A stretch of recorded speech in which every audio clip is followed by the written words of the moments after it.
جو لوگ رمضان میں زکوٰۃ دیتے ہیں اور ہوتا کیا ہے، چونکہ فلاں نے کہہ دیا میں نے دے دی، نہیں، رسول اللہ صلی اللہ علیہ وسلم نے کچھ پہلو بیان کیے ہیں، ان پہ توجہ کیجیے۔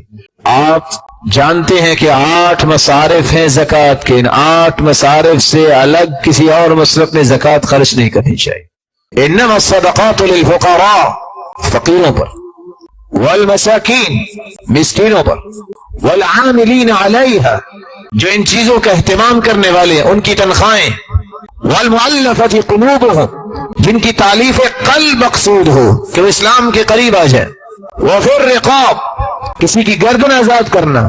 آج غلام تو نظر نہیں آتا، لیکن کتنے ایسے بے گناہ لوگ کسی مصیبت میں پھنس جاتے ہیں، ان کی گردنیں چھڑانا۔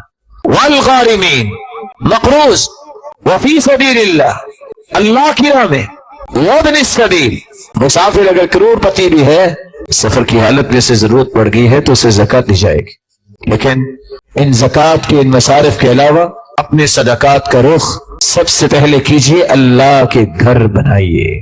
من بنى مسجدا يبتغي به وجه اللہ بنى اللہ له بیتا فی الجنہ، جو دنیا میں اللہ کا گھر بناتا ہے اللہ جنت میں اس کا گھر بنا دیتے ہیں۔